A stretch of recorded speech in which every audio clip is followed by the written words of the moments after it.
નમસ્કાર, આપ જોઈ રહ્યા છો ઇન્ડિયા ન્યૂઝ ગુજરાત અને હું છું આપની સાથે કોમલ અગ્રવાલ। શરૂઆત કરીએ ખબરોથી તો વિરમગામના એમએલએ અને પાટીદાર નેતા હાર્દિક પટેલની મુશ્કેલીઓમાં વધારો થયો છે। ધાધરા કોર્ટે હાર્દિક પટેલ વિરુદ્ધ ધરપકડ વોરંટ ઇસ્યુ જાહેર કર્યું છે અને પાટીદાર અનામત આંદોલન સમયની સભામાં આચારસંહિતા ભંગ કેસમાં હાર્દિક પટેલ હાજર ન રહેતા આ કાર્યવાહી કરાઈ છે। વર્ષ 2017ની વિધાનસભા ચૂંટણી દરમિયાન હાર્દિક પટેલની ધાધરાના હરિપર ગામના સભા યોજાઈ હતી। આ સભામાં આચારસંહિતાનો ભંગ થયો હતો અને આ બદલ ધાધરા તાલુકા પોલીસ સ્ટેશનમાં હાર્દિક પટેલ સામે ગુનો નોંધાયો હતો। આ મામલે ધાધરા કોર્ટમાં તેમની વિરુદ્ધ કેસ ચાલી રહ્યો છે, જેની સુનાવણી માટે મુદ્દત આપવામાં આવી હતી, જેમાં હાર્દિક પટેલ ગેરહાજર રહ્યા હતા, જેને લઈને કોર્ટે હાર્દિક સામે ધરપકડ વોરંટ ઇસ્યુ જાહેર કર્યું છે અને અમદાવાદના નકોલના વર્ષ 2018નો એક કેસ પણ હાર્દિક પટેલ પર ચાલી રહ્યો છે, જેમાં જાન્યુઆરીમાં સુનાવણી દરમિયાન હાર્દિક પટેલ ગેરહાજર રહ્યા હતા, જેના કારણે કોર્ટે સમન્સ પાઠવ્યું હતું। જો કે 8મી ફેબ્રુઆરીએ ફરી તેઓ ગેરહાજર રહેતા અમદાવાદ ગ્રામ કોર્ટે ટકોર કરી હતી।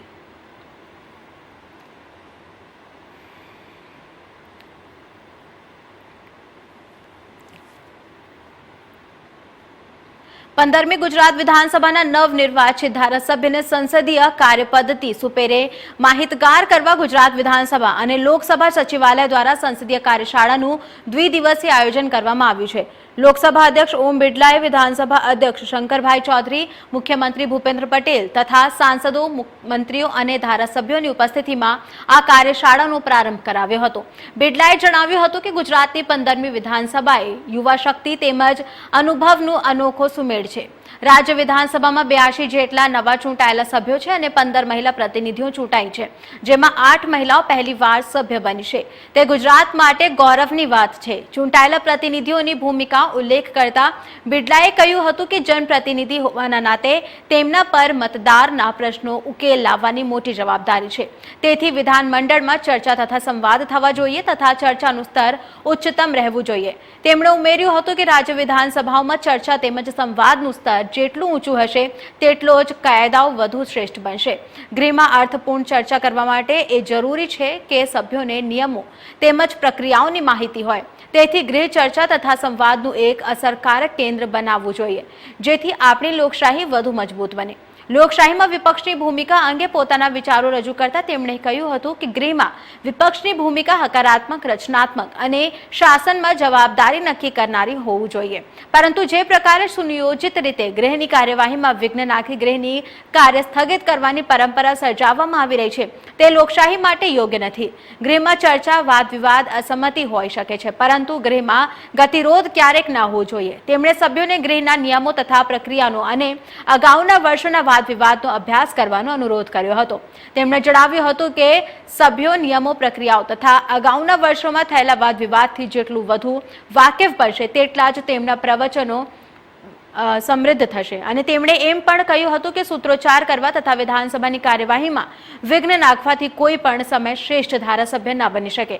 આ 2 દિવસીય સાંસદીય કાર્યશાળાનું સમાપન 16મી ફેબ્રુઆરીએ 2023ના રોજ રાજપાલ આચાર્ય દેવવ્રતના અધ્યક્ષસ્થાને યોજાશે।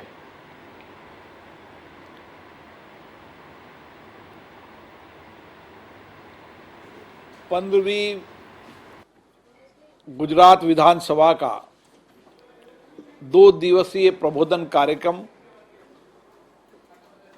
जिसमें 80 से ज़्यादा नए मान्य विधायक हैं,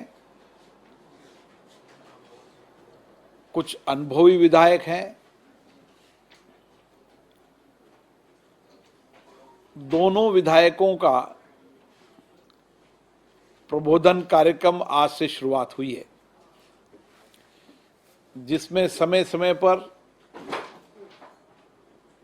प्राइड जो लोकसभा की संस्था है और गुजरात विधानसभा मिलकर इस तरीके के प्रशिक्षण कार्यक्रम आयोजित करता रहा है। देश भर के अंदर सभी राज्यों के विधानसभा के अंदर जब विधानसभा के नए विधानसभा का गठन होता है तो हमारा प्रयास रहता है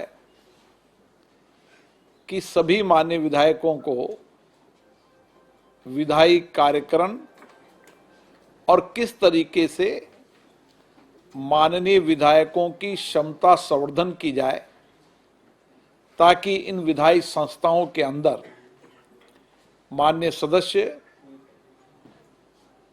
सार्थक चर्चा, संवाद, डिबेट कर सके, नियमों प्रक्रियाओं की पूरी जानकारी हो, संविधान के महत्वपूर्ण अंश जो हमारी विधायी संस्थाओं के लिए आवश्यक है उसकी जानकारी हो, और उसके साथ साथ हम किस तरीके से इन संस्थाओं के माध्यम से जनता की अपेक्षाएं, आकांक्षा पूरी कर सकें। 15वीं लोक विधानसभा में बड़ी अपेक्षाएं, आकांक्षा के साथ जनता ने माननीय विधायकों को भेजा है। माननीय विधायक महोदय भी जनता के बुनियादी सवाल, उनके बुनियादी अभाव, समस्याएं, कठिनाइयां एक जनप्रतिनिधि के नाते सदन में उठाते हैं और सदन के माध्यम से सरकार को पहुंचाते हैं। इसीलिए इन विधायी संस्थाओं में लगातार शिक्षण प्रशिक्षण का कार्य चलता रहता है। यहां पर 10 सत्र होंगे।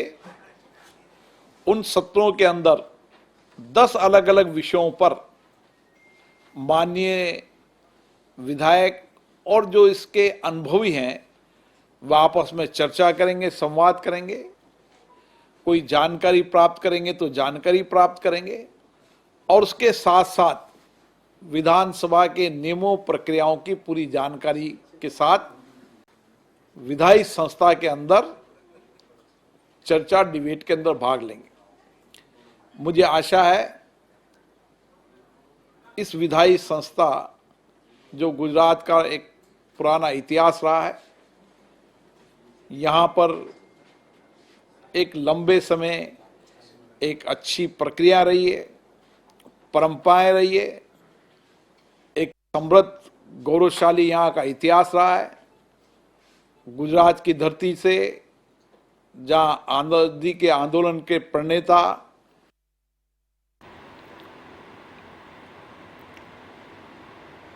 ખબરોમાં આગળ વધીએ તો વડાપ્રધાન નરેન્દ્ર મોદી દિલ્હીના મેજર ધ્યાનચંદ નેશનલ સ્ટેડિયમ ખાતે રાષ્ટ્રીય આદિવાસી ઉત્સવ એટલે કે આદિ મહોત્સવનું ઉદ્ઘાટન કર્યું હતું।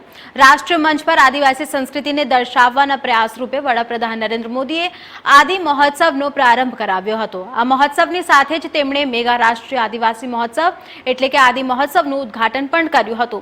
વડાપ્રધાન નરેન્દ્ર મોદી દેશની આદિવાસી વસ્તીના કલ્યાણ માટે પગલાં લેવામાં અગ્રસર રહ્યા છે। તેઓ દેશના વિકાસના તેમના યોગદાનને પણ યોગ્ય માન આપે છે। આ ઉત્સવ આદિજાતિ બાબતના મંત્રાલય હેઠળના tribal cooperative marketing development federation of India લિમિટેડની વાર્ષિક પહેલ છે। તો આપને જણાવી દઈએ કે આદિવાસી સંસ્કૃતિ, હસ્તકલા, ભોજન વાણિજ્ય અને પરંપરાગત કળાની ભાવનાઓને ઉજવાતું તહેવાર છે। આ વર્ષે તેનું આયોજન દિલ્હીના મેજર ધ્યાનચંદ નેશનલ સ્ટેડિયમ ખાતે યોજવામાં આવ્યું છે, જે 16 થી 27મી ફેબ્રુઆરી દરમિયાન કરવામાં આવી રહ્યું છે। સ્થળ પર 200 થી વધુ સ્ટોલમાં દેશભરની આદિવાસીની સમૃદ્ધિ અને વૈવિધ્યસભર વારસો પ્રદર્શિત કરવામાં આવશે અને આ મહોત્સવમાં લગભગ 1000 આદિવાસી કામદારો ભાગ લેશે। વડાપ્રધાન નરેન્દ્ર મોદીએ જણાવ્યું હતું કે 2023ની બાજારની આંતરરાષ્ટ્રીય વર્ષ તરીકે ઉજવવામાં આવી રહ્યા છે અને ત્યારે હસ્તકલા, હાથશાળ, માટીકામ, જ્વેલરી વગેરે જેવા સામાન્ય આકર્ષણોની સાથે તહેવારમાં આદિવાસી સમુદાય દ્વારા ઉગાડવામાં આવતા શ્રી અન્નને વિશેષ ધ્યાન આપવામાં આવશે, તો પ્રદર્શિત પણ કરવા માટે ઉગ્રસર છે।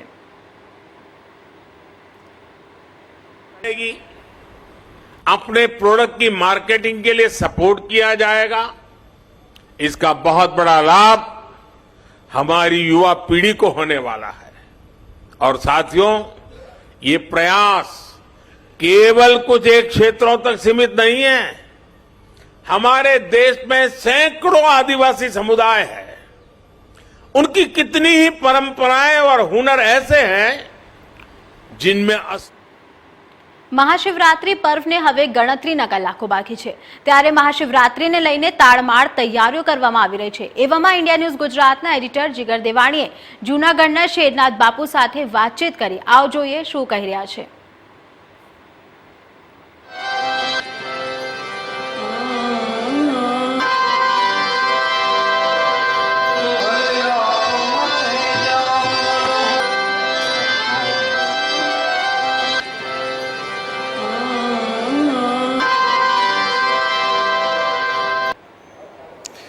મિત્રો, દેવોના દેવ એટલે કે મહાદેવ અને જુનાગઢની વાત કરવામાં આવે તો કહી શકાય કે સંતો મહંતોની આ પાવન ભૂમિ છે.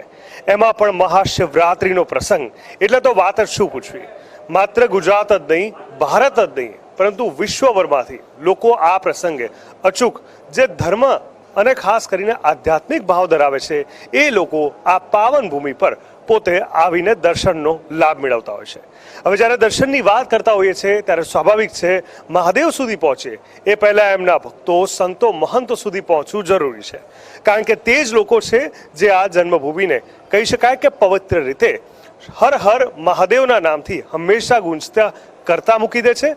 માત્ર એટલું જ નહીં, તેમની પાસેનું જે જ્ઞાન છે તે લોકો સુધી આ દિવસોમાં શ્રેષ્ઠ રીતે પહોંચતું હોય છે. કહેવાય છે કે તેમના આશીર્વાદ જો પ્રાપ્ત કરીએ તો જીવનમાં કશું જ બાકી નથી રહેતું.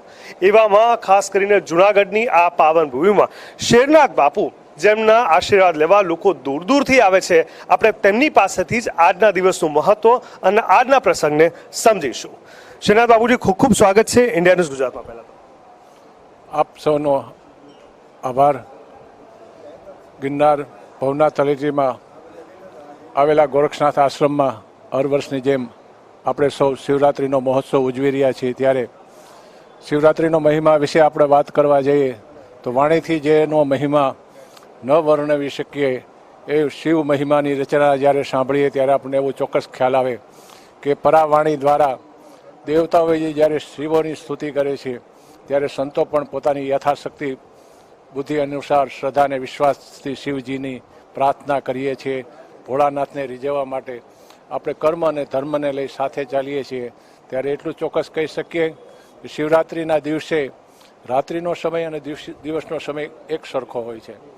સાથે સાથે વેદોક્ત અને પુરાણોક્તો આપણે કીધું એમ દેવતાઓની સાથે રહેલા શિવજી પાતાળ લોકમાંથી પૃથ્વીલોકમાં આવે છે. સૌ સંતો સાથે મળી એમને વધામણા કરે છે, અમને એમની પૂજા અર્ચના કરે છે. ગિરનારમાં આવેલા ભવનાથ સિદ્ધ ક્ષેત્રમાં સૌ સંતો શાહી સ્નાનમાં જોડાઈ, જેમ કે ગિરનાર ઉપર દત્ત ભગવાન, ગિરનાર ઉપર ગુરુ ગોરક્ષનાથજીના સ્થાન છે, એમ અમારા નવનાથ અને 84 સિદ્ધોના કાનમાં કુંડળવાળા સૌ યોગેશ્વરો અને સંન્યાસી સંતો આ મેળામાં દર્શનનું એક આગવું પ્રતીક છે. દર્શન કરી સૌ કોઈ લોકો ખૂબ ખુશ અને પ્રસન્ન થાય એવા આ પવિત્ર અને પાવન ભૂમિમાં શિવજીની પવિત્ર ધરામાં આવો આપણે સૌ ભક્તિ, ભોજન અને ભજનના મેળામાં શિવજીને કૃપા પ્રાપ્ત કરવા માટે સ્વચ્છ મેળો, સ્વચ્છ જીવન, આચાર વિચારથી અને રહેણીકરણીથી આપણે સૌ અંતકરણની શુદ્ધિથી પ્રભુ પ્રાર્થના સાથે આપણે ગૌ સેવા, શિવ સેવા, દેવ સેવા, સંત સેવા, વૃદ્ધોની સેવા, વડીલોનું આદર અને સન્માન સ્વચ્છ આપણો આ મેળાનો પેરિસર સાથે આપણે મેળાના માહોલમાં સૌ દર્શનનો લાભ લઈએ. એવમ અસ્તુ. આપ સૌને શિવરાત્રિના આદેશ. ઓમ નમઃ શિવાય. જય ગિરનારી. મારે ખાસ તો એ કહેવું છે કે જે લોકો કૈલાશ સુધી નથી જઈ શકતા એ લોકો ગિરનારની ગોદમાં આવીને મહાદેવના દર્શન કરતા હોય છે. અને એવું કહેવાય કે મહાશિવરાત્રિના દિવસોમાં જો કોઈ અહીંયા આવે છે, ચરણ સ્પર્શ કરે છે, દર્શન કરે છે, અથવા માત્ર ને માત્ર કહી શકાય કે કદાચ વિઝિટ નથી પણ થતી, પણ આપણી જે ચેનલ જે સામાજિક જાગૃતિના ભાગરૂપે લોકોના દર્શન પહોંચાડે છે, એ ઘર બેઠા પર જો આ દર્શનનો લાવો લે છે તો એમ કહેવાય છે કે મહાદેવના આશીર્વાદ પ્રાપ્ત થઈ જાય છે. શું મહિમા ખાસ છે અહીંનો? એવો આ અતિ પવિત્ર પાવન ભૂમિ ગિરનારમાં અને શિવજીના દર્શનનો, ભવનાથનો એવો મહિમા છે કે આ ભૂમિમાં આ સમયમાં કોઈ વિશિષ્ટ વ્યક્તિ, કોઈ વિશિષ્ટ સાધક, કોઈ વિશિષ્ટ સંત કે કોઈ એવી ચેતના કે કોઈ એવા ઓરા કે કોઈ સિદ્ધ પુરુષનો આવિર્ભાવ થાય છે, જેના કારણે સૌ કોઈ જનમાનસ અને સંતો એકતાના ભાવ સાથે લાગણી અને સદભાવના તાતણે બંધાય એના અહીંયા આવે છે. સૌ નિર્વિઘ્ને આ મેળાનો એક આનંદ માણે છે. બાકી તો આપણે ચોક્કસ કહી શકીએ કે પરમાત્માની, શિવજીની વિશે જો કંઈ કહેવું હોય તો બુદ્ધિથી એને વર્ણવી શકીએ એમ નથી.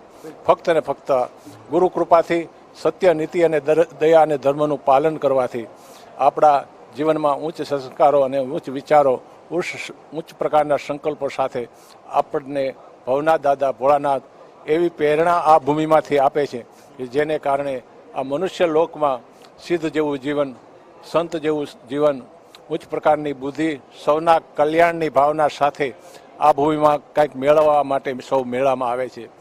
મેળાની પરિભાષા એમ જ થાય છે, સૌ પોતપોતાની મેળે આવે અને મેળે મેળે વયા જાય, મેળે મેળે ખાઈ લે, મેળે મેળે દર્શનનો લાભ લે છે. તો આપ પણ આપ મેળે જ આવ્યા છો, નહીંતર અત્યારે આપ ક્યાં સુધી આ પ્રચારણ પ્રસારણ કરી રહ્યા છો. છતાં પણ એક સ્વાભાવિક રીતે આવવાનું કારણ કે એક આકર્ષણ કેન્દ્રનું સ્થાન છે શિવજી. તો આપને સૌને જય ભોળાનાથ, ઓમ નમઃ શિવાય, આદેશ, જય ગિરનારી. ખૂબ ખૂબ ધન્યવાદ. તો કહી શકાય કે આ મહાદેવનો બોલાવો છે અને ત્યારે જ ભક્તો અહીંયા આવતા હોય છે. કહેવાય કે જુનાગઢ શહેરની જો વાત કરીએ તો ગિરનારથી ઓળખાતું હોય છે, અને ગિરનારની વાત કરવામાં આવે તો અનેક એવા સ્થળો પાવન ભૂમિ પર અહીંયા સ્થાપિત છે, અને તમામ રીતે તમે જોઈ શકો છો દૂર દૂરથી અહીંયા લોકો આવ્યા છે માત્ર દર્શનનો લાવો લેવા. ઘણીવાર લાખોની સંખ્યામાં લોકો એકઠા થયા હોય ને કદાચ કાંઈ જઈ ન શકે તો પ્રસાદ માત્રથી પણ કામ ચાલી જાય છે. ને એટલે જ કહેવાય છે કે પ્રસાદ એટલે પ્રભુના સાક્ષાત દર્શન. આશા રાખીએ કે મહાશિવરાત્રિના મેળાના આપને પણ ઘર બેઠા દર્શન થાય, અને જો આપ ગિરનારે આવ્યા હો તો ચોક્કસથી આ બીજું કંઈ નહીં પરંતુ મહાદેવનો બોલાવો છે. કારણ કે દુનિયાભરમાંથી લોકો જ્યારે અહીંયા આવતા હોય છે ત્યારે આ એક પ્રકારનું આકર્ષણ, જે પ્રકારે મહારાજ પાસે આપણે સમજ્યું કે એ આકર્ષણ બીજું કશું જ નહીં પરંતુ ધર્મ સાથેનું એક આકર્ષણ છે. અને જ્યારે કોઈ પણ વ્યક્તિ ધર્મ સાથે જોડાય છે અને એમાં પણ દેવોના દેવ મહાદેવની આ પાવન ભૂમિ પર જ્યારે તેઓ આવી અને તેમના દર્શન મહાશિવરાત્રિના રોજ કરે છે ત્યારે કહેવાય કે જીવનના તમામે તમામ મૂલ્યો સાર્થક થતા વાર નથી લાગતી. આપ સૌને પણ શિવરાત્રિના ખૂબ ખૂબ પ્રણામ. કેમેરામેન નવી સાથે જીગર દેવાણી, ઇન્ડિયા ન્યૂઝ ગુજરાત, જુનાગઢ. દેશના સૌથી મોટા એક્સપ્રેસવેની વાત કરવામાં આવે તો આવનારા સમયમાં દિલ્હી એનસીઆરના લોકો 12 થી 13 કલાકના સમયગાળા મુંબઈ પહોંચી શકાશે. એવી પણ શક્યતા છે કે દેશના સૌથી લાંબા એવા 1380 કિલોમીટરનો 8 લેન દિલ્હી મુંબઈ એક્સપ્રેસવે બનાવવાથી વાહન ચાલકો તેના પર 120 કિલોમીટર પ્રતિ કલાકની ગતિએ વાહન દોડાવી શકશે. પરંતુ જાણકારોનું એવું કહેવું છે કે આટલા લાંબુ અંતર કાપવા માટે સતત 1 જ સ્પીડ પર મુસાફરી કરવાથી વાહન ચાલકોની મુશ્કેલીમાં વધારો થઈ શકે છે. તેવામાં વચ્ચે રોકાણની મુસાફરી કરવામાં આવે તો તેમાં 15 કલાકનો સમય લાગી શકે છે, અને આ રોડમાં 9 કિલોમીટરનો હિસ્સો દિલ્હીમાંથી પસાર થશે, ત્યારે 160 કિલોમીટરનો હિસ્સો હરિયાણા રાજ્યમાંથી પસાર થશે, તો 374 કિલોમીટરનો હિસ્સો રાજસ્થાનમાં થઈ અને આ રોડ પસાર થશે. ત્યારબાદ 245 કિલોમીટરનો હિસ્સો મધ્યપ્રદેશમાંથી, અને ગુજરાતની વાત કરવામાં આવે તો ગુજરાતમાંથી આ એક્સપ્રેસ હાઈવે 423 કિલોમીટરનો વિસ્તાર હશે, તો તેનો તો મહારાષ્ટ્રનો 171 કિલોમીટરનો વિસ્તાર આ રોડનો રહેશે. ગુજરાતમાં જ 423 કિલોમીટરનો રોડનું નિર્માણ થઈ રહ્યું છે. તેની કુલ લાગત 35,100 કરોડ રૂપિયાની હશે. આ એક્સપ્રેસ વેના અંતર્ગત રાજ્યમાં 60 મેજર બ્રિજ, 70 ઇન્ટરચેન્જ અને 17 ફ્લાયઓવર બ્રિજ તેમજ 8 ઓરબી પણ બનાવવામાં આવશે. વડાપ્રધાન નરેન્દ્ર મોદીએ જ્યારે દિલ્હીથી મુંબઈના એક્સપ્રેસ હાઈવેના પહેલા ફેઝનું ઉદ્ઘાટન કર્યું ત્યારે તેમણે કહ્યું હતું કે આ રોડ દ્વારા રાજસ્થાન અને ગુજરાતની આખી દિશા બદલાઈ જશે. પહેલા ફેઝનું જે લોકાર્પણ કર્યું છે તે દિલ્હી, દોસા અને લાલસોટ માટે કર્યું. લગભગ આ વર્ષના એટલે કે 2023ના ડિસેમ્બર મહિના સુધીમાં આ રોડનું કામ સમાપ્ત કરી દેવામાં આવશે અને લોકો માટે ખુલ્લું મૂકવામાં આવશે.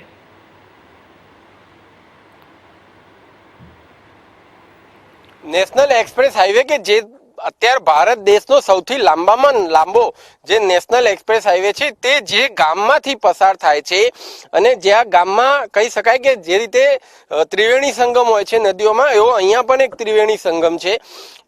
સ્ટેટ હાઈવે અહીંયાથી પસાર થાય છે. નેશનલ હાઈવે જે અત્યારે આપ જોઈ શકો છો તે અહીંયાથી પસાર થાય છે. તો સાથે સાથે જે ભારતની ઐતિહાસિક ગણી શકાય તેવી અમદાવાદ મુંબઈની જે બુલેટ ટ્રેન છે તે પણ અહીંયાથી પસાર થાય છે. ત્યારે ગામના સરપંચ જે છે આપણે તેમની સાથે વાત કરીએ અને જાણવાનો પ્રયત્ન કરીએ. શું નામ છે આપનું? આપણું મહેશભાઈ સોમસિંહ ચાવડા. મહેશભાઈ, અહીંયા કહી શકાય કે એક પ્રકારનો ત્રિવેણી સંગમ છે, ત્યારે ગામના લોકોને કઈ રીતનો ફાયદો અત્યાર સુધીમાં કયો ફાયદો થયો અને ભવિષ્યમાં કેવા પ્રકારનો ફાયદો? હવે અત્યારે રોડ ઉપર કોઈ ધંધા શાક બધું થઈ શકે અને આમ તેમ બધે ચાલી શકે. હાઈવે નંબર 8 બી સર્કલ પડે છે, ટોલ નાકે કઈ ધંધા થઈ શકે. અચ્છા, આ બુલેટ ટ્રેન અહીંયાથી પસાર થશે તો એનો તમને કોઈ ફાયદો ખરો? બુલેટ ટ્રેનો તો હવે એનો કોઈ ફાયદો નહીં. આ જે સ્ટેટ હાઈવે જે નેશનલ હાઈવે છે એનો ટર્ન અહીંયા આપેલો છે પકડવા માટે, તો એનાથી કેવા પ્રકારનો ફાયદો થશે? આ બધા ધંધા થાય, રોજગારી મળી રહે. અને અહીંયાથી જે એક્સપ્રેસ હાઈવે અહીંયા બનાવવામાં આવ્યો છે તો તેના કારણે પણ જમીનોમાં પણ કઈ ફેરફાર થયા હશે ભાવમાં? ભાવમાં થોડું સારો મળ્યો છે ભાવ, આવી રીતે સારું કામ થયું છે. એટલે કે કહી શકાય કે જે રાયકા ગામ છે ત્યાં એક ત્રિવેણી સંગમ જેવો માહોલ અહીંયા સર્જાયો છે. નેશનલ એક્સપ્રેસ હાઈવે અહીંયાથી પસાર થઈ રહ્યો છે, સ્ટેટ હાઈવે અહીંયાથી પસાર થાય છે અને જે અમદાવાદ મુંબઈ વચ્ચે જે બુલેટ ટ્રેન દોડવાની છે તે પણ અહીંયાથી પસાર થાય છે અને તેનો સીધો ફાયદો ગામના લોકોને, જો કે બુલેટ ટ્રેનનો કોઈ ફાયદો ગામના લોકોને ન મળી શકે, પરંતુ જે નેશનલ એક્સપ્રેસ હાઈવે છે તેનો ટર્ન જે છે તે એન્ટર પોઈન્ટ જે છે તે આ રાયકા ગામની અંદર જે છે તે આપવામાં આવે છે. બરોડાથી આવતા લોકો માટે બી અને અમદાવાદથી પણ કોઈ આવતું હોય તો તે રાયકા ગામમાં થઈ અને જે આ નેશનલ એક્સપ્રેસ હાઈવે છે તેમાં એન્ટર થઈ શકે છે અને નીકળવાનો પોઈન્ટ પણ અહીંયા છે. તેના લીધે થઈ અને જે દુકાનો હોય કે હોટલો હોય તેવા જે ધંધા રોજગાર છે તેનો અવકાશ થશે અને તેના લીધે અહીંયાના સ્થાનિક લોકોને પણ જે છે તે રોજગારી મળશે. ભારતીય પોર્ટર્સની દુનિયામાં 12મી ફેબ્રુઆરી 2023ના રોજ ગૌરવપ્રદ ઘટના બની છે. મુદ્રા સ્થિત Adani ports and special economic zone એટલે કે APSEZ પર અત્યાર સુધીનું સૌથી ઊંડું કન્ટેનર જહાજ લહેરાવવામાં આવ્યું છે અને અડાણી પોર્ટે MSC વોશિંગ્ટને બાદ કરીને ભારતના શિપિંગ બિઝનેસની ગૌરવ ગાથામાં અભિવૃદ્ધિ કરી છે. એટલું જ નહીં, આ સિદ્ધિઓ મુદ્રાને અત્યાધુનિક અને સર્વાધિક વિકસિત ભારતીય બંદર તરીકે વધુ મજબૂત બનાવવામાં આવે છે.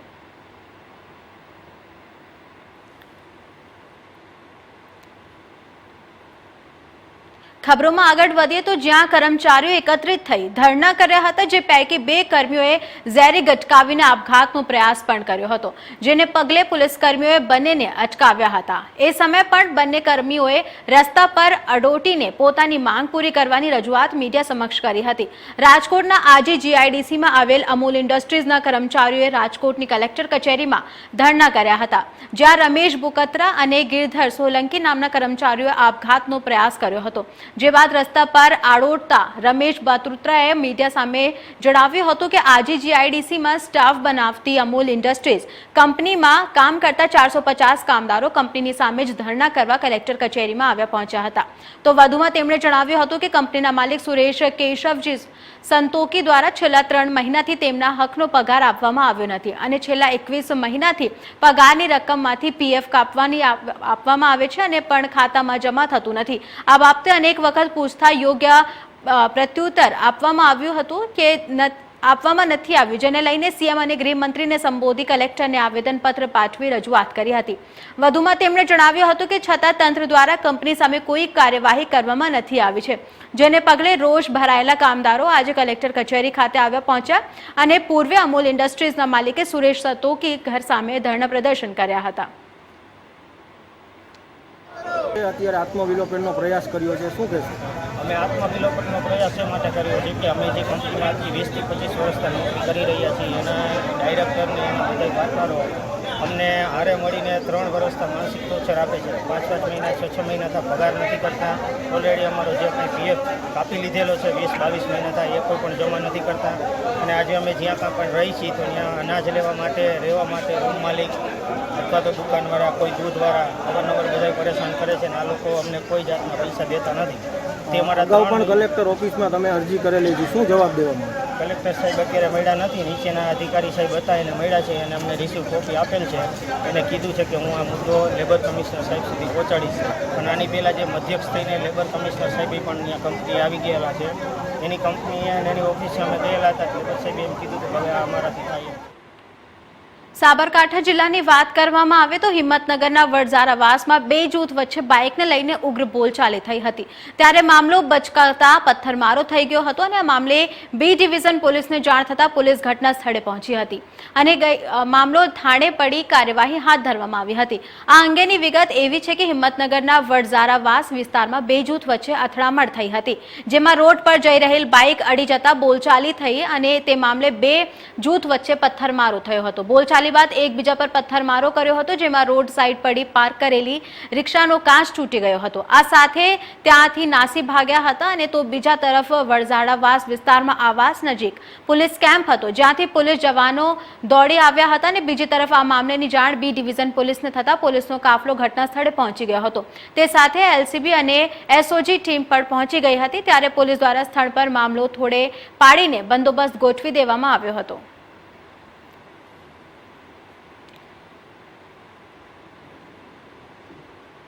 તો હાલ સમાચારમાં આટલું જ। વધુ સમાચાર માટે જોતા રહો ઇન્ડિયા ન્યૂઝ ગુજરાત, ગુજરાતની ધડકન। નમસ્કાર।